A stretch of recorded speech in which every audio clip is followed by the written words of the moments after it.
Hey Matt, how you doing? Good to meet you. Yeah, good to meet you. We're doing a little test over here on your location. Can you tell us a little bit about that? You know, the cattle come to it good. The cattle, they tend to take to it pretty quick, content on it, even though we're just feeding just a smaller percentage of it. They seem to be doing good. Yeah. So they've been here just a little over 30 days.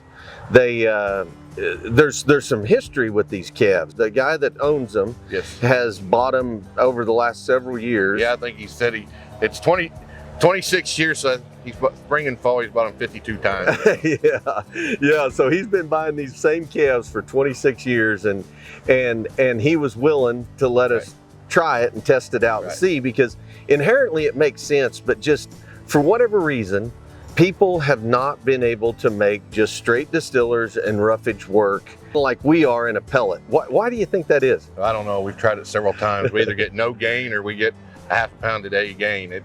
And we feed a lot more. I mean, we'll feed 5 or 6 pounds of it. 7, 8 pounds of it. We just can't get it to work. So it seems like it's working here with just 3 or 4 pounds a day. Yeah. You were pretty shocked after the first couple weeks on how those cattle looked. What stuck out to you the most? I mean, they filled up good. They come to the feed good. Probably what made it stick out the most of all is the hay we had stuck in the feeder, and I had to pay somebody to weed eat around the fence.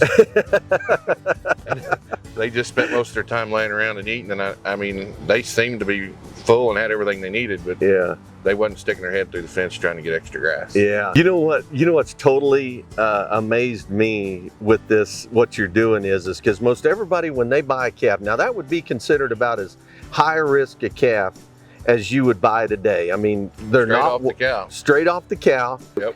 Right up here and dropped off. 550 miles. 550 miles on a truck, shrunk about 6% from pay weight, which is not bad in the summertime. I mean, that's kind of normal, but it's still 6%.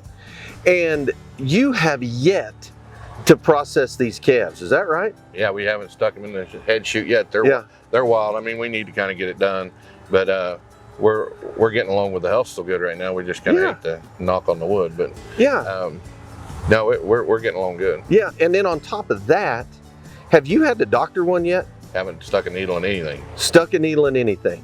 And so what people talk about when you talk about nutrition, it makes or breaks a health program, right? Oh yeah. Medicine can get high. Yeah, it can get high. Death loss is terrible. Yeah, and the minute you go to doctoring one, you're decreasing its ability to grade right out of the get-go. Right. Yeah. Well, it's been pretty amazing, and I very much appreciate the opportunity to do this with you. Yep. I mean, it's great. And I know we weighed them up, you weighed them up 30 days after, and they've gained their shrink back, plus, you know, 5 or 10 pounds. So, you know, we're on a good track. You know, this product is meant to be kind of a marathon and not a sprint. Right. You know, when you get to sprinting, you can really upset the digestive tract, which then causes lots of health trouble. So I think I feel comfortable with what we're seeing, and I just can't wait after about 80 to 90 days when we finish this test what we see. Right. Well, I tell you what, if you can just feed these cubes with a feed truck and not have to start tractors and mixer wagons and wheel loaders and all that stuff, it sure saves a lot of time and a lot of money. Yeah. Well, Matt, we really appreciate it. Look forward to working with you, and we'll be in touch. Sounds good. All right. Thank you. Yep.